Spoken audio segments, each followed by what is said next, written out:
Hello everybody and welcome back to another Logan Blackman Show YouTube video. Hope you all have had a fantastic week since the last time we have seen each other. And as you can probably tell by the title, in this video we'll be going over our insanely early quarterback prospect rankings for the 2027 NFL Draft. Will this age poorly? Probably, but you know what? It's still a fun experiment. Get some ideas out before the season starts, and who knows? Maybe it winds up being 100% correct. Lord knows, but I will say before we really get into this that I do really like this quarterback class. I do think that at this point last year, I don't think I felt the same in regards to how good a draft class can be as I do right now. I do feel this draft class is better than next year. And again, that could be something that comes back to bite me in the ass. But again, time will tell. But before we get into any of that, let's go over the housekeeping items first. Make sure to check out all the links down in the description below. You can check out all the links to the blog post on LoganBlackmanShow.com, which there will be one for this video. You can also follow me on social media. You can follow the podcast on Apple Podcasts and Spotify. And also make sure to leave a comment down below on why you feel the way you do, whether you love the video, hate the video, love the rankings, hate the rankings, what your rankings are. Just let me know down in the comment section below. And also, most importantly, make sure to subscribe to the YouTube channel. And if you haven't already, make sure to give this video a massive thumbs up if you're already enjoying it. But if you're not a trusting individual, I don't blame you, so I won't hold that to you, but I will remind you at the very end of the video to give this video a thumbs up if you enjoyed it. But if you didn't, I sincerely apologize. I will try to be better next time. Just let me know down in the comment section below on why you feel the way you do. But again, this draft class, I'm actually really excited for. I do think should be better. Like, if we're looking back to this point last year, where we're looking at the draft class, where we've got, like, you look at the top 5 guys in last year's draft class. If we just look at my own list, I had Drew Aller at number 1. I had Garrett Nussmeier at number 2. I had Arch Manning at 3. Lenore Sellers at 4, and Cade Klubnik at 5. Fernando Mendoza I had at 6, and Ty Simpson, who wound up being the second quarterback off the board and wasn't eventually a first-round draft pick, who was very much I held in pretty high regard throughout the entirety of the season. I didn't even have in the preseason top 10. So that's how crazy these lists are. Also, like, Sam Levitt was in the top 10. You had John Mateer in the top 10 in there as well. Sawyer Robertson I had at number 10. So there's a lot of different directions that these draft lists can go. Carson Beck was in there as well. And it's just funny to see the quarterbacks that just come out of nowhere. Because every single year, it feels like, at least recently, there's been a quarterback that was not expected to be a first-round guy that winds up being a first-round guy. That was Ty Simpson's past year. You can make an argument for Fernando Mendoza, but I do think there was, you could have made a case preseason for Fernando Mendoza being drafted in the first round. I believe we said that in the blog post itself, that Fernando Mendoza has a chance to be drafted in the first round. But if you look back the years before that, you've got like Jaden Daniels snuck into the first round. He wasn't really a first round guy. Cam Ward wasn't seen as a first round guy when he wound up going to Miami. He wound up being the number 1 overall pick in the draft. Then you look at like Zach Wilson was another guy like that. You can keep going back and find guys that were not expected to be first round guys at this point in the offseason that wind up being potential first round guys and potential franchise guys. But time will tell on all of that, and we'll see which quarterbacks that we did not have in the top 10 wind up making it and go up even further than what even I expected or you expected. But in the outside of the top 10 rankings, here are the other quarterbacks that I have listed. Rocco Becht, who recently transferred from Iowa State, is now at Penn State. Byron Brown, who transferred from USF following his head coach to Auburn. Then Aiden Childs, he's next on the list, going to Northwestern. He transferred from Michigan State. You have Jaden Craig from TCU, transferring in from Auburn. We had him in and around the top 10. Never had him officially in the top 10 rankings, but we had him in the honorable mention sections numerous times throughout the course of last season. So I'm really intrigued to see how he does replacing Josh Hoover this upcoming season. Then you also have the likes of Devin Dampier from Utah, Nova Fifita from Arizona, Nico Iamaleava from UCLA, Kevin Jennings from SMU, Avery Johnson from Kansas State, DJ Lagway, former number 1 player in the country, Gatorade High School Player of the Year, High School Gatorade Player of the Year, however the order goes, transferring from Florida to Baylor, had a lot of hype at Florida, had some moments, but then had some valleys as well. Had some peaks and some valleys throughout his time there. Going to Baylor, this is where his dad played, so it's a little close to home. He's from Texas as well. We'll see how he does there. I think he should fit in very well with what Baylor does on the opposite side of the ball. And then you got Sam Levitt, who transferred from LSU from Arizona State. Drake Lindsey from Minnesota. Big dude. He got in a little bit of trouble this past week, but you know what? We're not going to hold that against him at this point in time, but big dude, strong arm. Intrigued to see how he does this year at Minnesota. Then you have Austin Mack from Alabama replacing Ty Simpson. We have John Mateer from Oklahoma. Bo Perbula or Eli Holstein, both at Virginia, both transferred in this offseason. Perbula coming from Missouri, Holstein coming from Pitt. Holstein obviously lost the starting job at Pitt, but Perbula had a good season last year at Missouri, but then you have Austin Simmons coming in, who is in this draft class as well, who we have in the honorable mention section coming in from Ole Miss. Then you also have Marcel Reed from Texas A&M, Gunnar Stockton from Georgia. And then rounding out the honorable mention section, we have Connor Wegman, who was once upon a time a top 5 quarterback in the draft. This was a couple years ago when he was at Texas A&M. He was coming off a foot injury, but had a lot of hype going into the season. Then that week 1 game against Notre Dame did not really fill that people up with confidence, and he dropped like a rock after that. And the Demon Williams from Washington rounds out the top 10. There was a lot of, or top 10, the honorable mention section, but there was a lot of drama around him this offseason, whether he was staying or leaving Washington this offseason. So he stayed. So we'll see how he does. But those are the honorable mention section. Now going straight in the top 10, I will give you this. We have a 10A and 10B because I had a really hard time separating these two guys because I think they both could be in that conversation. I didn't want to bring anybody down that I already had in the top 10 because I had Brendan Sorsby in there. I had Brendan Sorsby in the top 5. Obviously coming from Cincinnati, transferring to Texas Tech.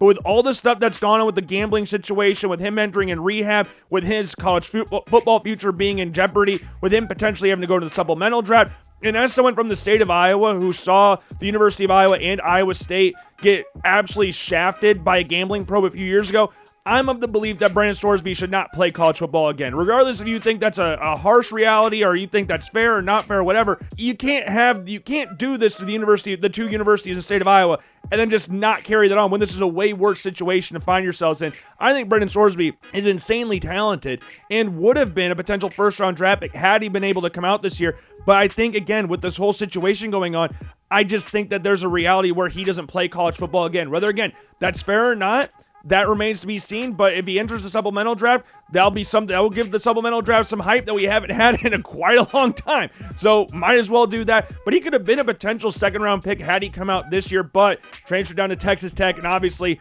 all this stuff went on. And it kind of begs the question, if you knew this stuff was going on, why not just enter the NFL draft? I don't know. I don't know. It's a big, complicated situation, but he's no longer in the top 10. So at number 10 and 10A and 10B, at 10A, I had Trinidad Chambliss from Ole Miss, and 10B, I had Josh Hoover. And before you go, oh, this person's ranked higher, the reason that they're ranked like that is alphabetical order strictly. That is it.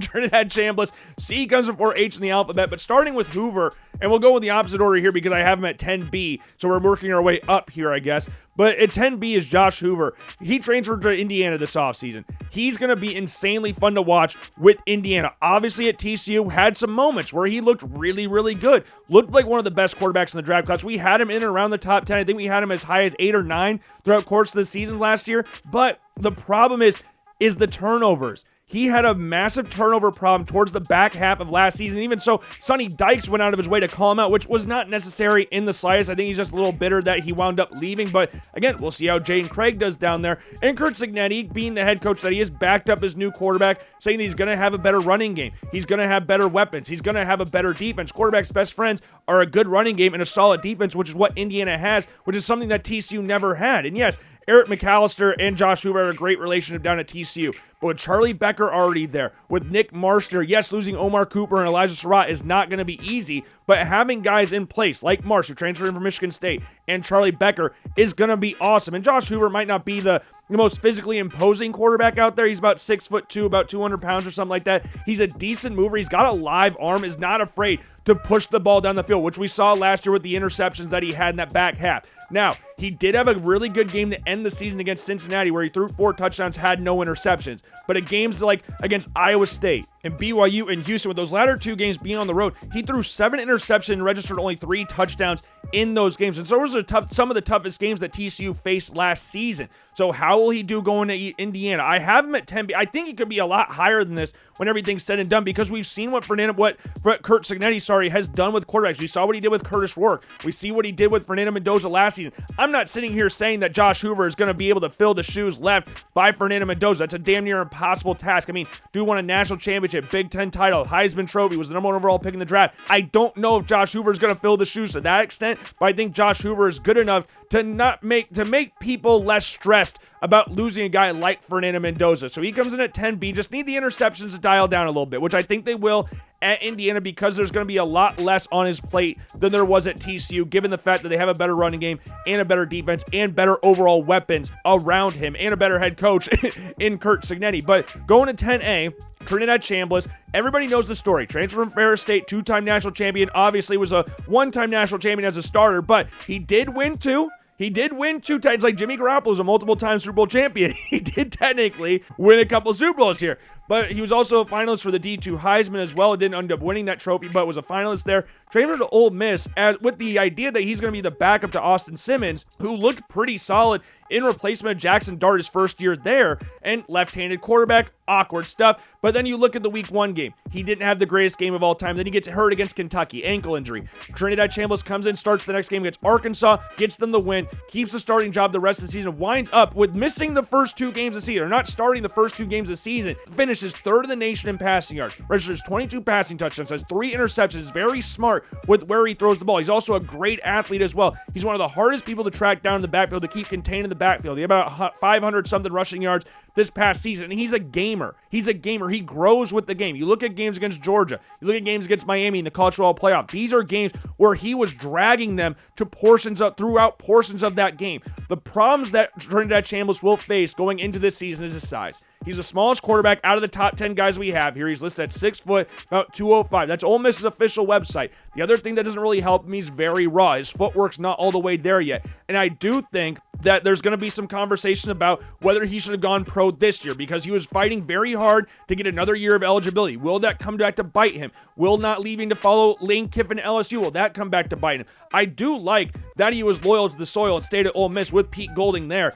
and helping Pete Golding get those 2 wins in the college football playoffs, blasting Tulane, beating Georgia in the way they did, having a close fight with Miami in the semifinal, losing that game by 4 points or something. Like, he rises to the occasion. I think that's going to be massive for him, and I do think when the end of the season's all said and done, he could very well be one of the favorites to win the Heisman Trophy this year. And that's not something crazy to say, but in regards to being a high-level draft prospect at this point in time, I still think he has some things to refine in his game to be in that high-level process, like that high-level prospect, I guess you could say, because he's got a great deep ball. He's got an insanely live arm. But those short to intermediate passes, that's where the footwork, that comes into play there. It starts to sail on him. His accuracy in those short to intermediate throws, that's where it kind of hurts him. So if he's able to refine that stuff, which I have no doubt that he can, because, I mean, he was a D2 school and then wound up helping Ole Miss get to the college football playoff semifinal. So I have no doubt that he's going to continue to improve while he's at Ole Miss.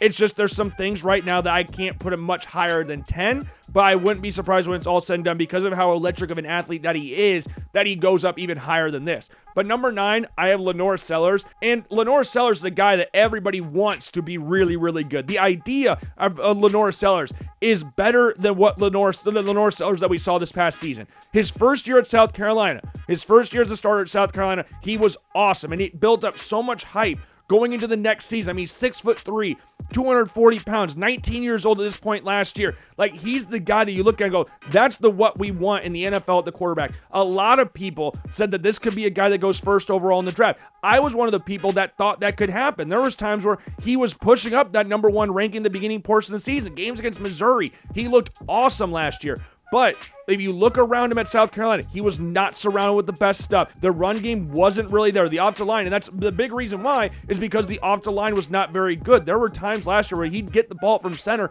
and the defensive end or edge rusher, whatever, even D tackles, are meeting him in the backfield right as he catches the ball. His receivers dropped a lot of passes. Nick Harbor, he's another guy where you kind of look at the idea of Nick Harbor at this point in time is better than what we saw from Nick Harbor last year. I mean, he's 6'4", 230 pounds, was a sprinter. Like, he's got the stuff you look for, but he just wasn't consistent as a receiver last year for Lenore Sellers, and the drops really played heavily in there.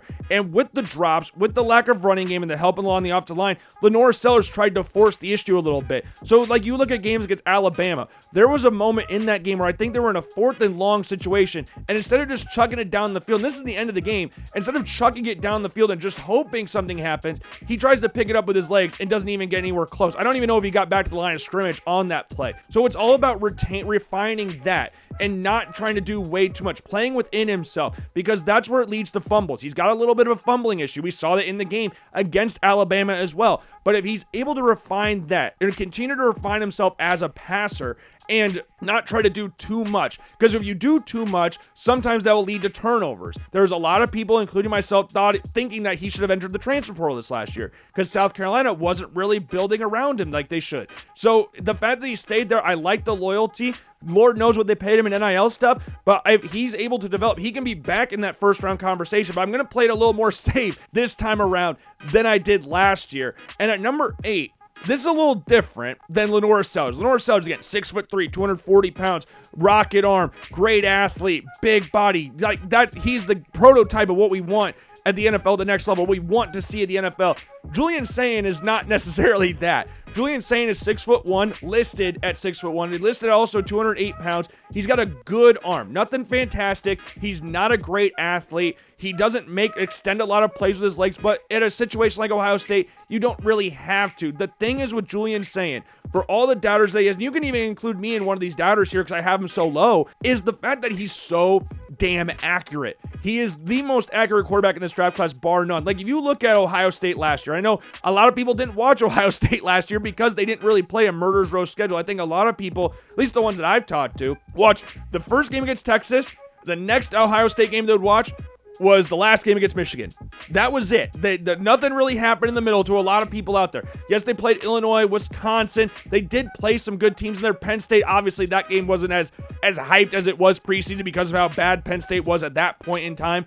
But no one really watched that much. And you look at the completion percentage that Julian Sayin had, it's ridiculous. I'll put it up on screen right now. And when you see a completion percentage like this, a lot of people, including myself, look at that and go, oh, we're just taking the easy routes. We're just dumping it off. And are there dump-offs in Ohio State's offense? Yes, of course. There's dump-offs in every single offense in college football. But he's also pushing the ball down the field. And some of these holes that he's hitting are just so damn insane. Like, you look at the game against Wisconsin. Some of the throws he was making to Brennan Ennis, that he was making to Carnell Tate. Those throws, regardless of who you have on the outside, are very hard throws to make. And yet he's making them with ease. On the run, from a stable pocket, unstable pocket, whatever, he's making these throws. And there's going to be the big talking point in regards to, oh, he has Jeremiah Smith, he has Carnell Tate, he has all these great receivers. Carnell Tate was the 4th overall pick in the draft this year. Jeremiah Smith's probably the best overall player in the 2027 draft. So how good is he really when he has all this talent around him at Ohio State? He made those throws that he's making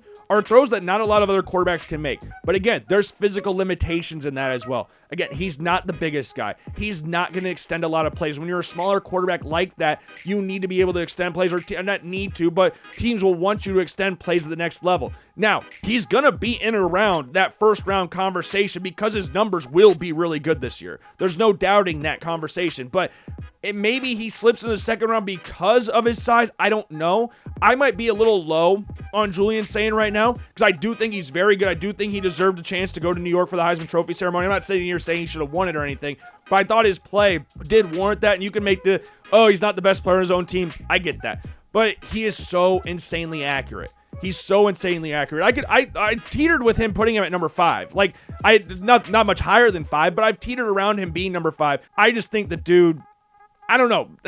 I'm 50-50 on Julian Sayin right now. His accuracy is insane, but he's not a great athlete. He's not the biggest guy in the world. He doesn't have an insane arm.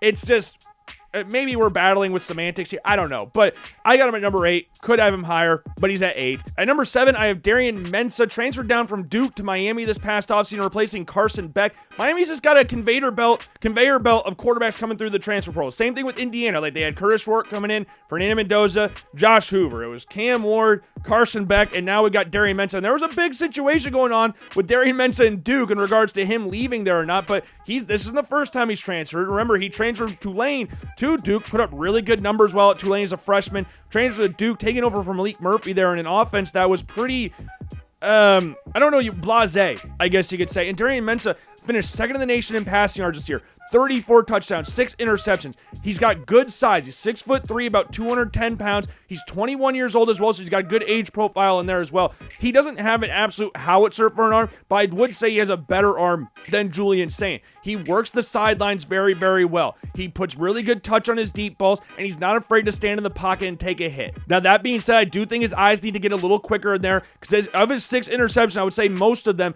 came when he just didn't see the defender, or he was late on a throw or something like that. So I do do think that needs to be improved. But again, 6 interceptions is nothing you're going to write home about in regards like, oh, you have an interception problem. You need the eyes to speed up a little bit. He works really well when going to his right.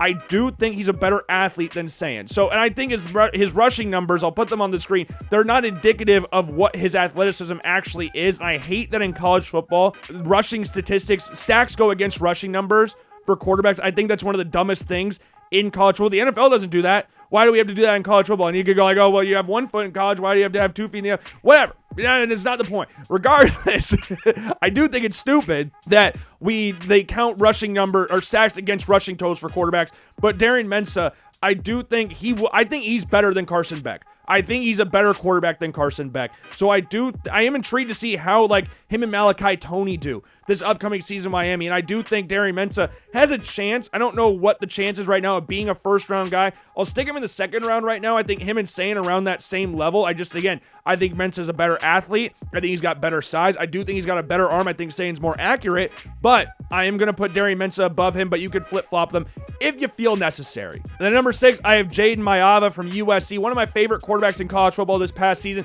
A lot more experience than what a lot of people I would assume think he is, because reminder, he was at UNLV prior to coming to USC. He entered in as the backup to Miller Moss. Obviously, Miller Moss went like that. Jaden Maiava took over, and he's more of your typical Lincoln Riley quarterback, more so than Miller Moss. He's got good size. He's got a really, really strong arm. He's a good athlete there as well, and he doesn't quit on plays. There was a play against Northwestern this past year. He threw an interception. He chases the guy down and punches the ball out before he gets to the end zone. That's the kind of stuff you love seeing from your quarterbacks, where they make themselves look more than just a quarterback. They're willing to be football players, and Jaden Maiava is that. He's a good athlete. He's not afraid to run people over if he needs to, because he's got good size in there. And again, his arm strength. Got one of the best arms in all of college football. The thing is, though, a lot of his throws are upper body throws. A lot of his base isn't really set. You see that in the game against Iowa, which is one of my favorite games to watch of him, even though it physically hurt me watching that game, because Jaden Maiava and Jacoby Lane and Mekhi Lemon, they had a telepathic relationship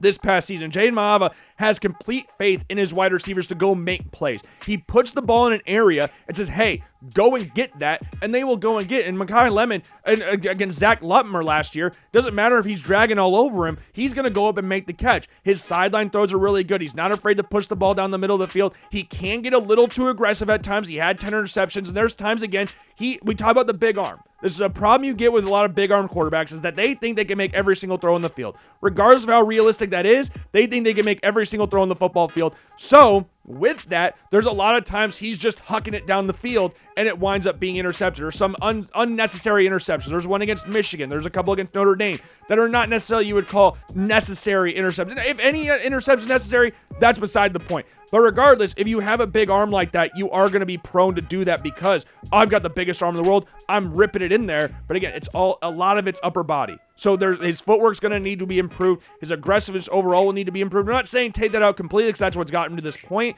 And again, good size, good athleticism. He's a first-round guy. I would say you're insane. I would say Jaden Maiava is a first-round guy. Maybe early second round at this point, but I would stick him as that first, I'm more confident saying he's a first-round guy than the guys we've mentioned previously. And then number 5, CJ Carr from Notre Dame. I really like CJ Carr.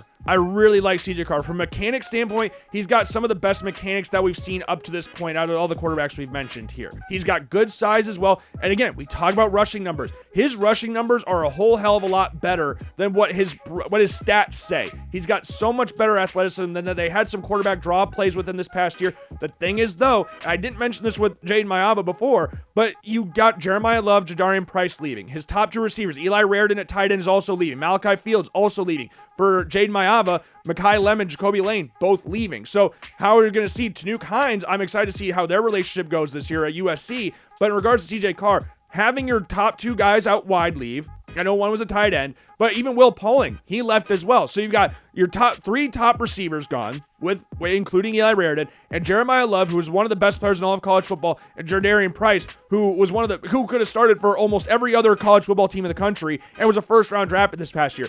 Those are not going to be easy guys to replace, if you can replace them at all. So there's going to be a lot of stuff placed on CJ Carr's plate. And with those kind of guys, especially with the rush attack, you're not going to be asked to do a whole lot at times throughout the course of the season. There was a game against Syracuse last year where he threw the ball 9 times. There's games where he's not going to be asked to do a whole lot, at least last season. But when he is asked to do that, you look at the games against NC State, you look at games against Arkansas, he is not afraid at all to push the ball down the field. He's going to test the defense in every single level. He throws to the sidelines really well. He throws down the middle of the field really well. His touch on his deep ball is also very impressive. Some of the touch that he has with defenders, there was a throw against NC State to Eli Raridan where there's defenders all over Raridan, and somehow he's able to fit it in a really tight window and just float it in there. Put it in a spot where only his tight end can go get the ball. There's also a play against NC State where he rolls out to his left and kind of just has the, I don't know what you want to call it, like shot put it down the field as he's falling away like this. He can make all those awkward arm angle throws. And again, with his size, age profile, playing in a pro-style offense,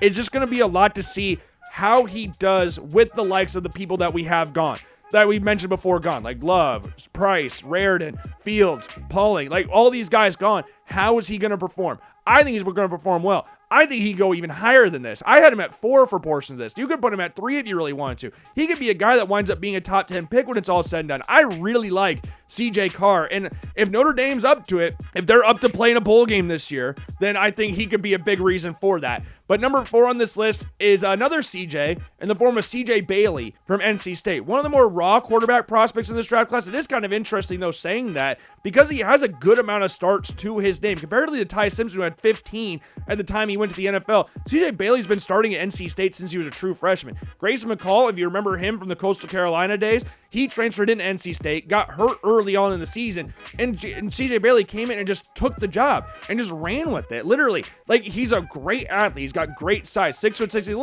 a little lean, but he's gonna need to put a little bit more muscle on there. But in regards to natural size, 6'6", about 210, and I have no problem with him like putting on more weight because he's put on 20 pounds since his first season at NC State to now. So I have no problem with him going like, oh, I need to put on more weight. I'm going to do that. And he's a good athlete, as we talked about before. Long strider, electric athlete, strong arm, good velocity on his throws. There's going to be, as we talked about this Darian Mensah before, his eyes are going to need to speed up a little bit. That's something he's going to do. He does scan the field well, but some of his interceptions are late throws, where the defender jumps the route, or he just didn't see the defender. That's where some of his interceptions come into play here.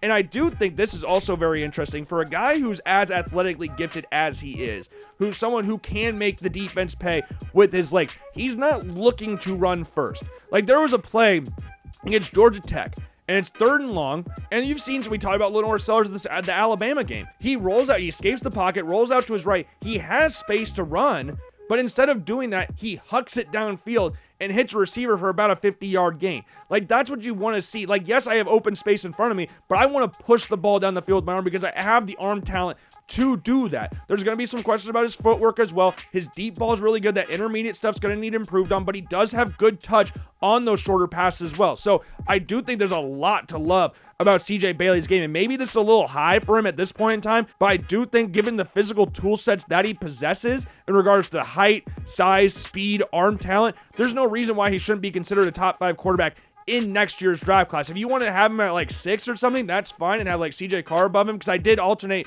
Carr and Bailey quite a bit throughout this process before posting this video and before posting this blog post. So if you want to have that, that's fine. I understand it because of how raw CJ Bailey is in regards to his development as a passer, because I do think CJ Carr is more along that road than CJ Bailey is. But again, for ceiling wise, it's hard for me not to put CJ Bailey in the top 4, and I'm glad he stayed at NC State. So we have a lot of guys staying here, but now we've got another transfer quarterback in here, and that's Drew Mestemaker from Oklahoma State, transferring in from North Texas. Everybody knows the story now. Did not start a single game in high school, comes in the bowl game against North Texas, lights it up, and then they get a transfer from Miami. They have a quarterback battle, and you know what? Drew Mestemaker just goes out of the way and leads the nation in passing yards. Like, that's just what he does. Drew Mestemaker, after starting 0 games in high school, goes on in his first year as a full-time starter, his first season ever as a full-time starter, goes on to lead college football in passing yards. Like, that's just normal. That's what normal people do. And he obviously went on to follow his head coach to Oklahoma State, which that part kind of scares me a little bit because the Cowboys aren't necessarily the greatest program of all time at this point in time. So that part kind of scares me, but they have made some moves in the transfer portal. So I do think that Oklahoma State, in the wild, wild west of the Big 12, I do think there's a reality where Oklahoma State just shoots up randomly, especially with a quarterback like Drew Mestemaker. I mean, you look at who they had last year. Like Zane Flores was there at quarterback. They had a dude who was playing wide receiver come back to play quarterback for them. Like they had no situation at quarterback, and Drew Messemaker instantly makes that better. And we talked about arm arrogance earlier. Like we talked about how having the biggest arm in college football. That's Drew Messemaker. Drew Messemaker has the strongest arm in college football. He has very wonky mechanics, so it's kind of awkward to look at from time to time, but some of the throws that he makes, you're just scratching your head like, how did you do that? And there's a play in there in that game against Wyoming where he could have had a Dan Orlovsky moment where he runs out of the back of the end zone, but he has the field awareness to know that the end zone is right here, and he rolls out and makes an insanely strong throw on third down with his heels on the back of the end zone. Like, that's the kind of stuff you look at now. There are moments where if the pocket breaks down around him, he'll force it. Because again, we talk about insanely strong arms, that's what you kind of get from time to time. But in regards to arm arrogance, there's no one who's more arrogant about their arm than Drew Messemaker. And I'm not going to hold you here. I really wanted to put him at number one. The only thing that's keeping me from having him as QB1 is the fact he's transferred from North Texas to Oklahoma State. What that jump's going to look like, we're having to remain to be seen. But I'm really excited to see what Drew Messemaker can be. And I will be trying to get to that Iowa State-Oklahoma State game at this point as the season kicks off. But he's just so damn talented. And how he didn't start a single game in high school is beyond me. And I hope he just keeps shoving his middle finger right in that coach's face as time progresses, because I think he's so damn talented. So damn talented. He's got good size, good age profile as well. Elite arm. He's not the greatest athlete in the world, but he can make throws on the run when he needs to. So yeah, I have him at number 3, but could have easily been 2 or 1 on this list. If I was being ballsy, I would have Drew Messemaker at number 1. I think that everybody kind of knew who the top 2 guys were going to be going into this video. But number 2, I have Arch Manning. I just think that Dante Moore, who I have at number 1, obviously, from what I saw last season, I just think Dante Moore is better than Arch Manning. And I don't think that's crazy to say. And if you think Arch Manning has a higher ceiling, that's fine. Arch Manning's got a bigger size. He's 6'4". Dante Moore's about 6'3". Arch Manning is not afraid of getting hit. Dante Moore does not like getting hit whatsoever. But in regards to moving on to the NFL, I would rather have my quarterback not want to get hit than trying to fight for extra yards because you're the most important position on the football field. I'd rather live to see you fight another day. And after he broke his nose against Wisconsin, I think it was, yeah, he really did not like getting hit in the open field. But if you look at Arch Manning, there was so much hype that went into last season, and whether you thought it was justified or unjustified or whatever, you have the most famous name in football, Manning. You're named after Archie Manning, who was the patriarch of the whole Manning legacy, the Manning dynasty, what he did down in New Orleans. Not only that, but you played for Texas, the most hated school in America. Like, everybody does this. It doesn't matter if you're associated with Texas or not. If you're a rival of Texas or not. Like, you see kids do this everywhere. It does not matter. Everybody and their mom does not like Texas. As Brian Bosworth said, burnt orange makes me puke. I don't really have an issue with Texas, if I'm being 100% honest, but I understand being in the state of Iowa and playing Texas for all those years before they went on to the SEC. I understand that hatred for Texas. I mean, Texas is their own network. They Longhorn Network. Like, they have their own thing, and they've had that for 20 years. Like, it's the dumbest thing that you could think of. But regardless, Arch Manning as a player, taking away the hatred for Texas, taking away the nepotism calls. He is a good football player. Every single throw Arch Manning makes in that opening game against Texas is going to be against Ohio State, is going to be scrutinized. And that opening game, his first real start in college football. I know he made some starts when the Twin Ewers was there, but his first real start as the full-time starter at Texas was on the road against Ohio State. And if you look at that Ohio State defense, who they all had, Sonny Styles, Arvell Reese, Caleb Downs, David Igbinosun, Caden McDonald, all these players they had, first and second round guys just on the defensive side of the ball alone, and you got Arch Manning making his first start in the horseshoe against Ohio State. Like, it's a tough-ass place to play.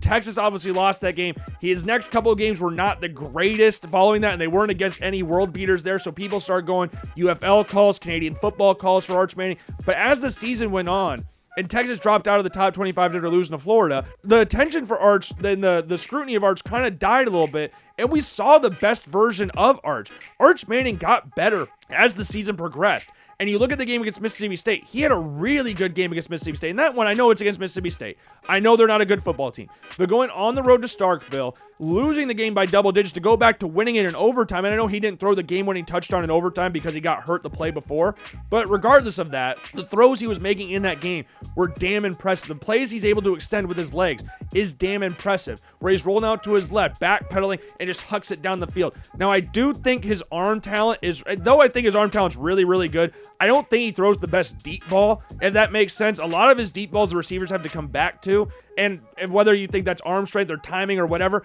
that doesn't matter, but I do think that's something to point out. I do think the velocity he gets on his throws when throwing out routes and comeback routes, I think is damn near impressive. It's just damn impressive. And I don't think he's really helped out with Texas' real lack of running game. I also don't think he was helped out by a lot of his receivers there. I mean, he had 8.1% of his passes dropped last year. Just for comparison's sake, Julian Sayin, who he brought up before, had 2% of his passes dropped. Now, that doesn't obviously tell the whole story, but that's a big percentage difference. There's a 6-something% difference in drop passes this past year. So that obviously didn't help him. And Texas does run a lot of bubble screens. They run a lot of short passes. They run a lot of crossing routes. So that stuff works for Quinn Ewers. I think Arch Manning is more talented than Quinn Ewers. So I'm really hoping that Sarkisian opens up the offense a little bit more this upcoming season. I think that will help with Texas having more of a running game, because we talked about those with Shooter Sanders at Colorado. They didn't have any run game, so their run game was bubble screens. They just ran bubble screens the entire time because it was the only way they could run the football or make short gains or make the defense commit, was throwing those bubble screens. Because if you don't have a running game, what's the defense going to commit for? Running the ball is important, regardless if you get up 5 yards of carry or not. You're making the defense hit you. You're keeping the defense honest the entire time. So when Texas running those bubble screens, Colorado running those bubble screens, that's what they're trying to do. But it stinks to watch. But hey, like Ryan Wingo, he can burst those down the field with ease. You hit him on a bubble screen, and he's gone. He's got speed for days. Parker Livingston, I think he entered the transfer portal, so that'll be interesting to see how Texas replaces him. But Arch is going to have Cam Coleman at wide receiver. He's going to be one of the best receivers in next year's draft class, transferring from Auburn. So that'll be a big boost for Texas offense. And I think that if you want to have him at QB1, that's perfectly fine. I do think once everything's said and done, I do think there's a likely possibility. I say likely. I'm going to say about a 90% chance that he gets drafted first overall. I don't think there's a reality where he's not drafted first overall at this point in time. Obviously, that's subject to change. We don't know how the season's going to look and all of that stuff. But he's got such a high ceiling. He's got good size. He's got good athleticism. He's got a live arm when throwing those out routes and comeback routes. Again, I think his timing on his deep balls needs to get a little better. But he's got the stuff that you want from a franchise quarterback with the last name to boot as well. So you draft him first overall. You move on. We're going to have to wait and see, though, where that team is and what they do. But Dante Moore, at this point, I have as QB1. Right now, I think he throws the best deep ball in this draft class. I think the timing in all of his throws is damn near impressive. I talked about his athleticism, that even though he doesn't like to get hit, he does have plus athleticism. I say plus. It's not like a Lamar Jackson or Jaden Daniels type athleticism, but he can move. And again, his rushing numbers might not show how good of an athlete that he is, but he's not afraid to throw on the run. He's not afraid to hit the tight window throws. He's got very good timing. He's got good placement and touch on his deep balls and the comeback routes. And losing Kenyon Steek's going to be big, but he has Johnson there at tight end, who might be a better prospect at tight end than Kenyon Steek was. And he's going to be able to make plays at Oregon. Do I think he should have gone out this year?